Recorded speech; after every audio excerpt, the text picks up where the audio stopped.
Illinois beats Texas Tech. I'm very in on the Illini guys. I'm very in. I love Kai Boswell. I don't know if he's the best player in college basketball, but I don't know if there's five players that will help you win more than Kai Boswell will help you win in college basketball. Andre Stojakovic comes off the bench. He had 23. RC, am I right to be fired up about Illinois? Like, are they real? They looked the part last night against a really good Texas Tech team that I know we all love.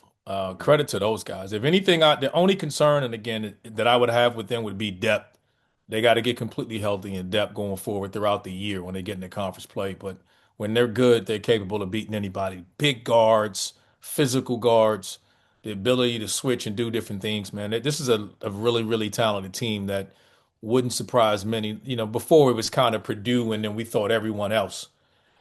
Illinois looks the part where I think you can put them in that conversation.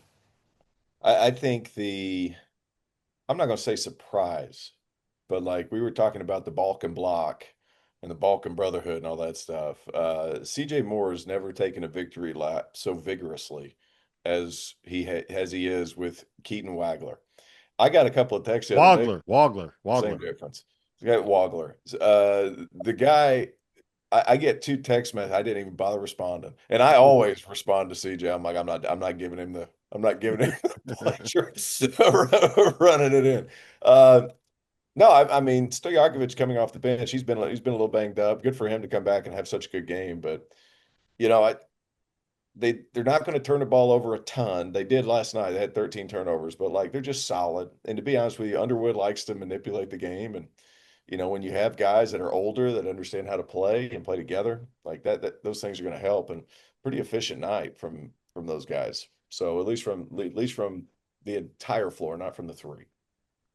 Yeah, their Euros look good, man. Like the one concern that you always have with those guys coming over is how quickly is the adjustment gonna It take. is an adjustment now. Hmm. Like that, like the game is slower over there, and a lot of those guys, they're playing with point guards who never make the wrong mistake. Like they Right. never make the wrong They play decision. with more traditional point guards over there. Yes. That's gonna, when their style of play in Europe, as opposed to coming over here, you got scoring guys. They may not the timings, the short roll pass. A lot of those guys are they playing short roll and they're catching it. They're able to like. I think Merkovich would be great with that. Like Mitch Mack problem, you run ball screens to him, and um, I like what they can be. Again, I want to see depth, and they cannot have any injuries. They just got to stay pretty solid. But I love their size of that team.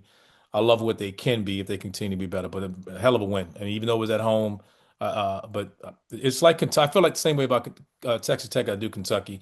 No shame in losing that game. I don't feel any less about them than I did coming into the game. They played on the road, man. We Yeah, had two credit to teams them. go on the road Credit into to like them. ridiculous environments, and it was great for college basketball. Amazing. Nobody should be looking at either of those teams and thinking No, any less of them because if you do, like if we're here like fuck Texas Tech, fuck Kentucky, they're terrible, drop them out of top 25. No one's going to play those games. right. You keep it within a couple of possessions on the road against a top 10 team at this time of the year. That's a good performance, right? Am I crazy? Same for Wake. Let's talk about Wake then.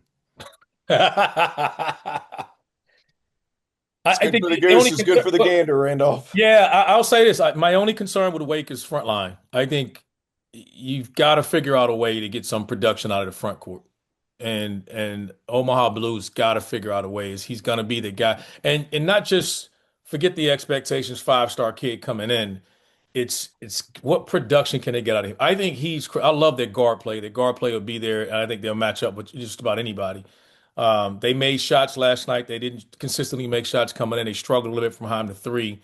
But what are they going to get? Spillers is going to battle you, but he's not going to be able to hold up against 5 men. He's just too small. He's a warrior, but he's not going to be able to hold up. And I think it puts so much pressure on Omaha Blue. Juke Harris is the real deal. I think he'll be considered some all ACC honors by the time the end of the year is over with. Mhm. But I worry about Miles Colvin was good. yeah, no, they're good. The guard plays overall I thought was really good. I just worry about the makeup of the team, the size.